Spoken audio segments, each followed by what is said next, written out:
Hello friends, welcome to my third video. सबसे पहले मैं आप लोगों का बहुत बहुत शुक्रिया करना चाहूँगा कि आप लोगों ने मेरे पहले वीडियो स्टार्टअप बेसिक्स और दूसरे वीडियो ई युवा स्कीम को बहुत ज़्यादा सपोर्ट किया है। तो अभी तक हमने स्टार्टअप के बेसिक्स की बात करी और ई युवा स्कीम के बारे में जाना। आज हम लोग जानेंगे कि अगर आप में से किसी को एक आइडिया आ रहा है तो आप इस स्कीम को कैसे अवेल कर सकते हैं या कैसे इसका एप्लीकेशन फॉर्म फिल कर सकते हैं और इसका क्या प्रोसेस होता है सिलेक्शन का। आइए बिना किसी देरी के स्टार्ट करते हैं अपना तीसरा वीडियो, जिसका नाम है empowering youth for undertaking value added innovative translation research E Yuva application and selection procedure. तो एप्लीकेशन प्रोसेस दोनों कैटेगरीज के लिए, ई युवा फेलोशिप के लिए और ई युवा इनोवेशन फेलोशिप के लिए, नेशनल लेवल पे होता है। अब नेशनल लेवल की जब हम बात कर रहे हैं तो किस तरीके से आपको मिलेगा ये, इसके बारे में जानकारी थ्रू एडवर्टीजमेंट्स। अब एडवर्टीजमेंट्स आपको न्यूज़पेपर्स में मिल सकते हैं, थ्रू स्टार्टअप मैगजीन्स मिल सकते हैं एंड थ्रू दी वेबसाइट मिल सकते हैं। तो वेबसाइट जो है इसके बारे में हम बात करेंगे। बायरेक की अपनी खुद की वेबसाइट है जहां पे इसका एप्लीकेशन कॉल अनाउंस होता है और उस बायरेक की वेबसाइट पे जाकर के आप इस एप्लीकेशन फॉर्म को फिल कर सकते हैं। एप्लीकेशन जो है वो ऑनलाइन सबमिट किया जाएगा, ऑफलाइन मोड में इसका कोई भी सबमिशन नहीं है, राइट।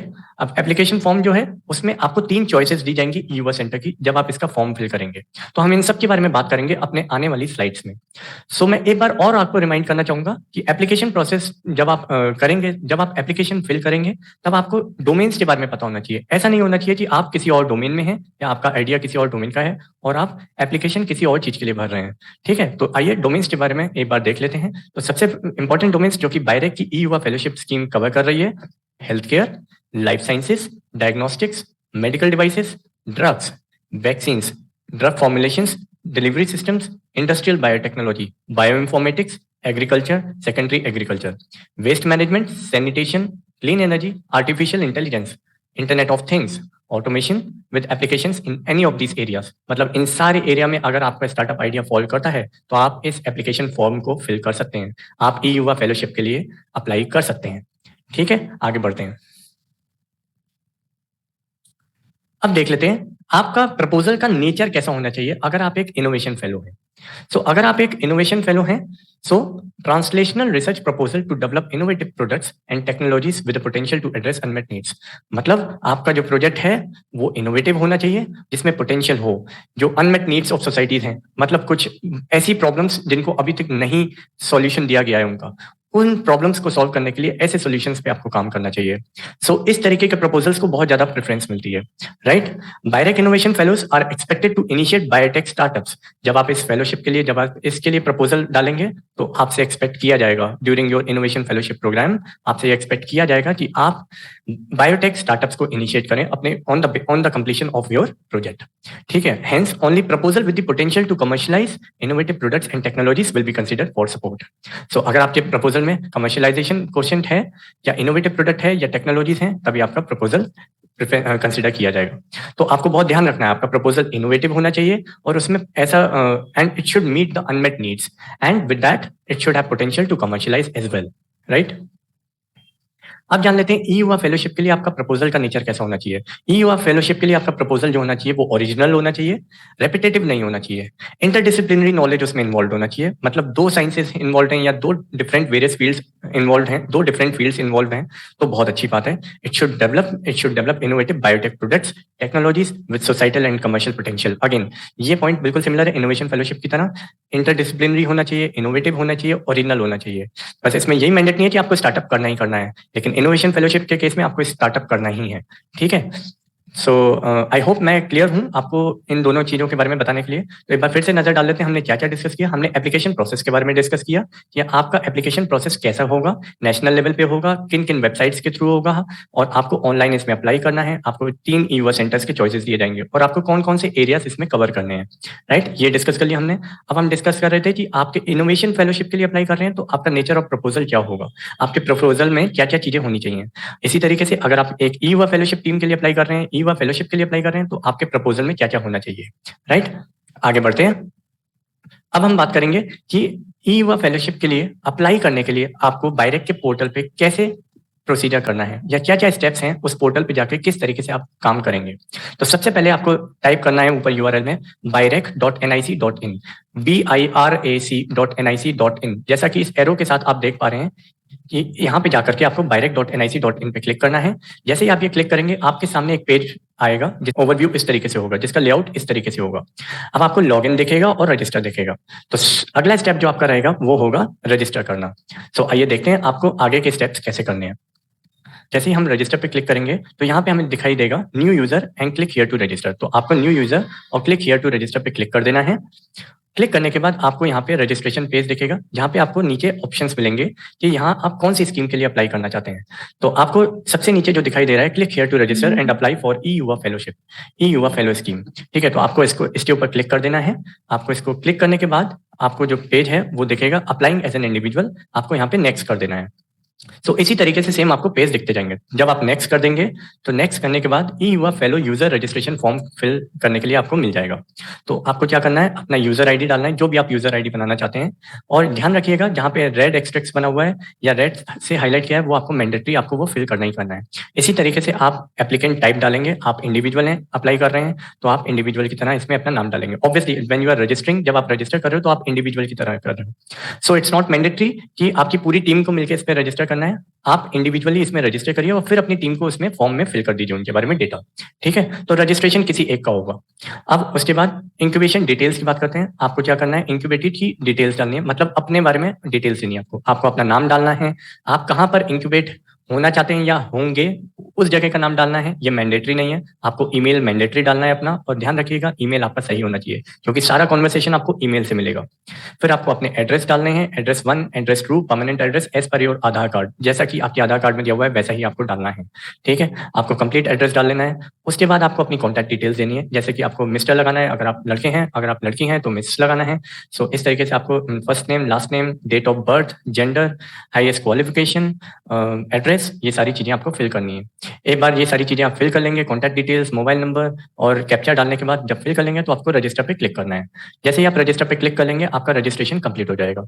और जैसे ही आपका रजिस्ट्रेशन कंप्लीट होगा, आपके ईमेल आईडी, जो आपने ईमेल आईडी दिया है वहां पे आपको नया पासवर्ड सेट करने के लिए लिंक प्रोवाइड किया जाएगा। So your user name and link for setting password has been sent on your given email address. तो इस तरीके से आपको एक नया ईमेल आएगा जिसने जैसा कि आप देख सकते हैं यहाँ पे एक फेलो है जिसने अपना ईमेल आईडी दिया था रजिस्टर करने के लिए। तो उसके ईमेल आईडी पे इस तरीके से बायरेक की वेबसाइट से या बायरेक की तरफ से एक ईमेल पासवर्ड, अपना पासवर्ड चेंज करने के लिए एक मेल आया है और उसका लिंक आया है। सो आप इस लिंक को क्लिक कर लेंगे, उस लिंक को क्लिक करने के बाद अपना पासवर्ड रीसेट कर लेंगे। और एक बार जब आप अपना पासवर्ड रीसेट कर लेंगे तो आपको लॉगिन और रजिस्टर पे जाना है। और लॉगिन रजिस्टर पे जाने के बाद आप वापस से लॉगिन पेज पे आएंगे और यहाँ पे आप अपना यूजर नेम डालेंगे जो कि आपने पहले डाला था। उस यूजर नेम को डालने के बाद फिर आप अपना पासवर्ड डालेंगे जो कि आपने सेट किया है और उसके बाद वेरिफिकेशन कोड आप यहाँ पे डाल देंगे। तो जैसे ही आप ये तीनों चीजें डालेंगे आप यहाँ पे लॉगिन करेंगे।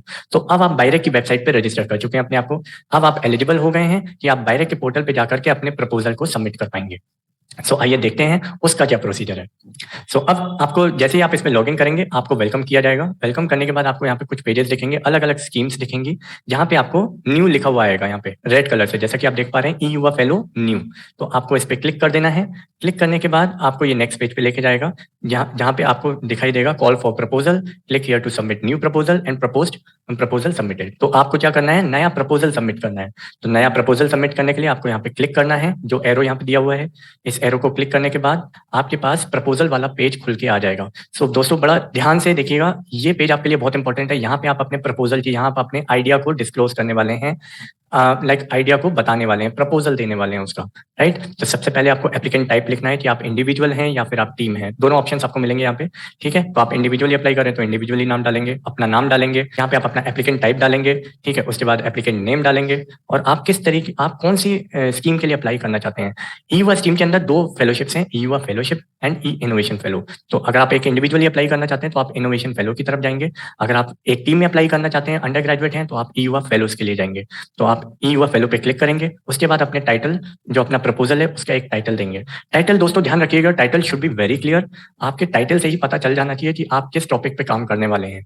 अगर जितना क्लियर आपका टाइटल होगा उतना ईजी रहेगा कमिटी के लिए समझ पाना कि आप क्या काम करने वाले हैं। टाइटल को बहुत लंबा और बहुत ज्यादा कंफ्यूजिंग मत रखिएगा।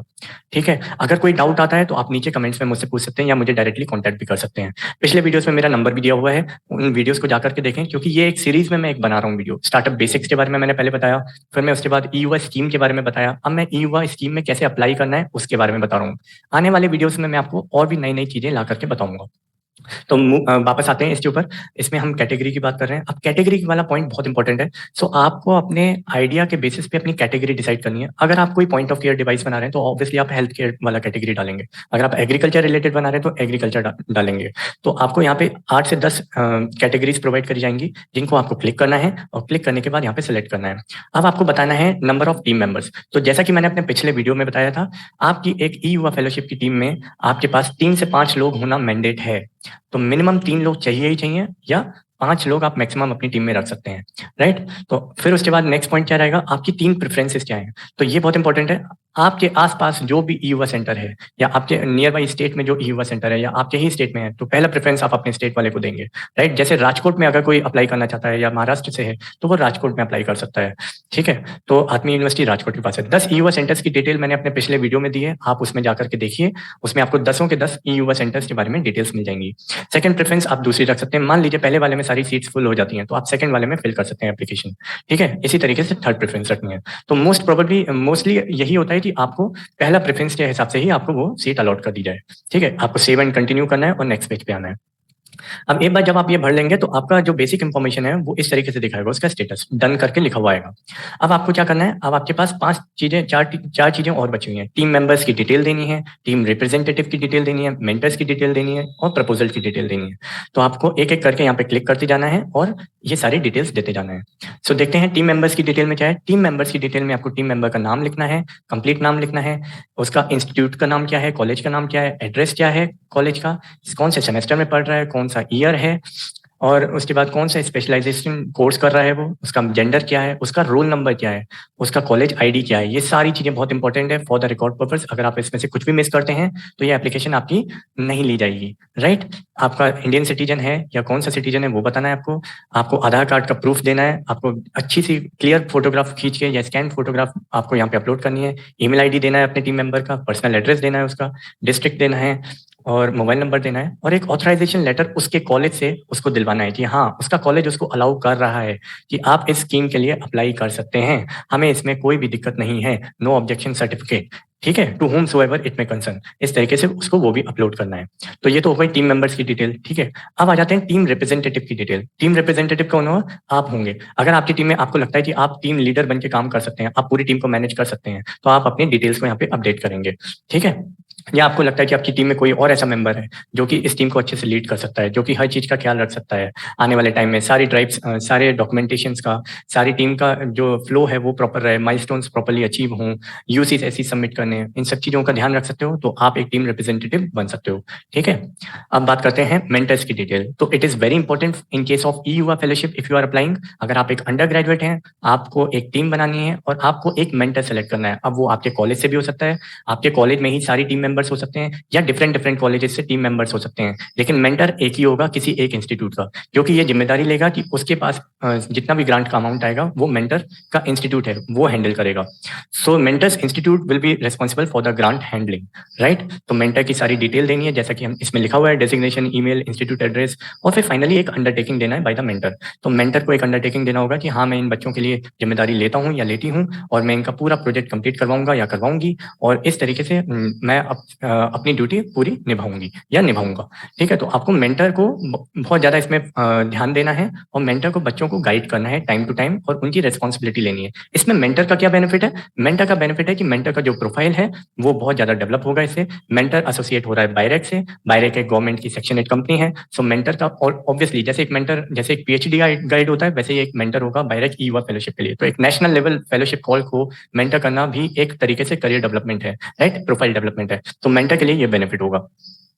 आगे बढ़ते हैं, प्रपोजल डिटेल्स, ये सबसे इंपॉर्टेंट पार्ट है। तो आपको ध्यान रखना है कि आपके प्रपोजल का ऑब्जेक्टिव क्या है या एम क्या है। अल्टीमेटली आपके प्रपोजल का एम क्या है। भाई मेरा जैसे मुझे बायोडिग्रेडेबल प्लास्टिक्स बनाने हैं, तो मेरा अल्टीमेट एम ये होगा। अब उसके बारे में आपको डिटेल में बताना है, मतलब कम से कम एक पैराग्राफ 100 वर्ड, 200 वर्ड, 300 वर्ड तक का आपको लिखना है प्रपोजल में, ऑब्जेक्टिव में, ठीक है।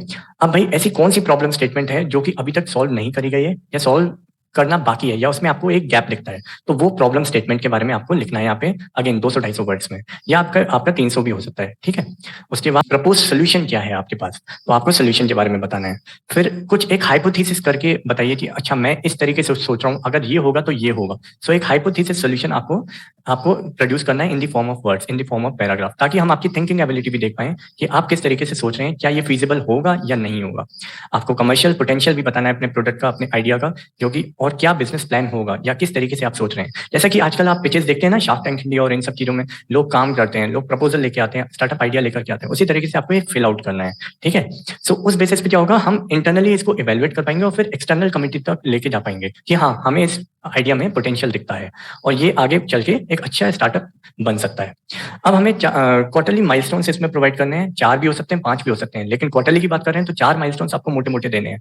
अब वो माइलस्टोन्स आप on the basis of months they सकते हैं, आप 3-3 महीने के 4 माइलस्टोन्स भी दे सकते हैं, 2-2 महीने के भी माइलस्टोन्स दे सकते हैं, या क्लब करके, आपके ऊपर डिपेंड करता है। बेटर रहेगा आप 3-3 महीने के माइलस्टोन्स इसमें सेट कर लें कि भाई पहले 3 महीने में मैं R&D कर रहा हूँ, दूसरे बाकी के 3 महीने में मैं इस पे वर्क परफॉर्म करूंगा। ठीक है, फिर बाकी के सेकंड लास्ट 3 महीने में मैं इसके ऊपर ये काम करूंगा, फिर फाइनली मैं इसकी मार्केटिंग करूंगा या प्रोटोटाइप डेवलपमेंट करके आपको प्रोड्यूस करूंगा। तो अल्टीमेटली आपका एम क्या है, आपको प्रोटोटाइप डेवलप करके देना है within the span of 12 months in case of E Yuva fellowship. ठीक है, इनोवेशन फेलोशिप के केस में आपके पास 18 महीने हैं और 18 महीने में आपको इसको बहुत ही ज्यादा MVP काइंड ऑफ या POC काइंड ऑफ प्रोटोटाइप आपको POC बना देना है इसका। ठीक है, कोई भी डाउट होता है कमेंट करें, क्वेश्चन पूछें, मैं हमेशा जवाब देने के लिए रेडी हूँ। So don't hesitate, I am there, I will help you for filling this form. Right, अब देख लेते हैं एनी स्पेशलाइज्ड इंफ्रास्ट्रक्चर। मान लीजिए आप बायोटेक किसी उस पे काम कर रहे हैं, बायोटेक रिलेटेड प्रोडक्ट पे, तो आपको इंफ्रास्ट्रक्चर क्या चाहिए, आपको स्पेशलाइज्ड इंस्ट्रूमेंट्स चाहिए, इक्विपमेंट चाहिए, आप इसमें फिल कर सकते हैं। तो हमें बेटर पता होगा कि हम आपको कहाँ रीच आउट करा सकते हैं या हमारे सेंटर में वो चीज प्रेजेंट है या नहीं है, तो वो सब चीजें आप देख सकते हैं। राइट, समझ में आ रहा है? Has anyone of the team member interior receive funding? ये बहुत इंपॉर्टेंट है। आपको, आप जो प्रपोजल सबमिट कर रहे हैं, आपको उस पर पहले कहीं और आपने कहीं अप्लाई तो नहीं किया है, एंड इट इज मैंडेट, आप उस पर सेम प्रोजेक्ट को ही यहाँ पे रिपीट नहीं कर सकते। आपका वो प्रोजेक्ट नया होना चाहिए और फर्स्ट टाइम आपने बायरेक में अप्लाई किया है, आपने किसी और स्कीम के लिए सेम प्रोजेक्ट के लिए अप्लाई नहीं किया हो, तभी ये आपका आगे जा पाएगा प्रोजेक्ट। राइट, प्रपोजल आपका एक्सेप्ट हो पाएगा। तो अगर आपने ऐसा है कि आपने ऑलरेडी फंडिंग उठा रखी है सेम आइडिया पे, तो वो वहां पे आपका कंफ्लिक्ट हो जाएगा। ठीक है, तो आपको ये चीजें ध्यान रखनी है, किसी और जगह आपने वो प्रपोज ना किया हो। It should be propose for the first time at BIRAC only. ठीक है, क्योंकि ये पूरा लीगली एक काम होगा, जब आप सेलेक्ट होंगे तो लीगली सेलेक्ट होंगे। अब देख लेते हैं नेक्स्ट क्या बात कर रहे हैं। सो इसी तरीके से आपकी सारी डिटेल्स जो है, अगला ये पेज आ जाएगा और ये पेंडिंग की जगह डन डन डन डन लिखा हुआ आ जाएगा और फिर आपको फाइनली सबमिट कर देना है। ठीक है, सो आपको क्या करना है, click here to submit new proposal. तो जैसे ही आप क्लिक कर देंगे, यहाँ पे क्लिक कर देंगे, सबमिट कर देंगे न्यू प्रपोजल को, वैसे ही आपका यहाँ पे प्रपोजल सबमिट हो जाएगा और आपका इस तरीके से प्रपोजल रेफरेंस नंबर जनरेट हो जाएगा। सो इस तरीके से प्रपोजल रेफरेंस नंबर आ जाएगा, इसको आपको नोट कर लेना है। आप इस पर क्लिक करके अपना पूरा प्रपोजल देख सकते हैं, आपने क्या क्या फिल किया है, और जो भी लास्ट डेट होगी उस लास्ट डेट से पहले आपको एक विंडो दिया जाएगा जहां पे आप एडिट कर सकते हैं अपने प्रपोजल को। मतलब कोई डिटेल्स आपको चेंज करनी है, कुछ भी मेंटर चेंज करना है, या कोई भी डिटेल आपसे छूट गई है या चेंज करना है, तो आप इस पे एडिट पे जाके प्रपोज कर सकते हैं। सिर्फ लास्ट डेट तक ही मौका मिलेगा। ठीक है, उसके बाद ये प्रपोजल आपका सबमिट हो जाएगा आपके प्रेफरेंस वाले ई युवा सेंटर पे। ठीक है, तो आपने जहां प्रेफर किया। अब जैसे मैं एक केस बताऊं, हमारे यहाँ हैदराबाद की टीम है, उसने हमारे यहाँ आत्मीय यूनिवर्सिटी को राजकोट में प्रपोजल सेंड किया। राइट, तो आपका जितने भी प्रपोजल जो भी आप डाल रहे हैं, वो सबसे पहले बायरेक की पोर्टल पे जाएंगे। बायरेक उन्हें प्रेफरेंस वाइज हर सेंटर के पास वो एप्लीकेशन भेज देगा। अब वो एप्लीकेशन जब हमारे पास, मान लीजिए मेरे सेंटर के पास 10 एप्लीकेशन आई, तो मैं उस 10 एप्लीकेशन को इंटरनली इवेलुएट करूंगा, या मेरी एक टीम होगी, यहाँ पे कमिटी होगी जो कि इसको इवेलुएट करेगी। अब इवेल्युएशन होने के बाद क्या होगा, हम लोग डिसाइड करेंगे कि कौन सा प्रपोजल फीजिबल है, किसमें कमर्शियल वैल्यू है, कौन सा प्रपोजल रियली इनोवेटिव है। इनोवेटिवनेस का बहुत ज्यादा ध्यान रखना है आपको, आपका प्रपोजल इनोवेटिव होना चाहिए। ऐसा नहीं है कि सिर्फ ट्रेडिशनल किसी बिजनेस को लेकर के आपने अप्लाई कर दिया, इट शुड बी इनोवेटिव। हमारा एम ही यही है कि हम इनोवेटिवनेस को प्रमोट करें, ठीक है, क्रिएटिविटी को प्रमोट करें। सो इस तरीके से आपका ये प्रपोजल जो है वो सबमिट हो जाएगा। तो अब हम बात कर लेते हैं कि सिलेक्शन प्रोसेस क्या रहेगा।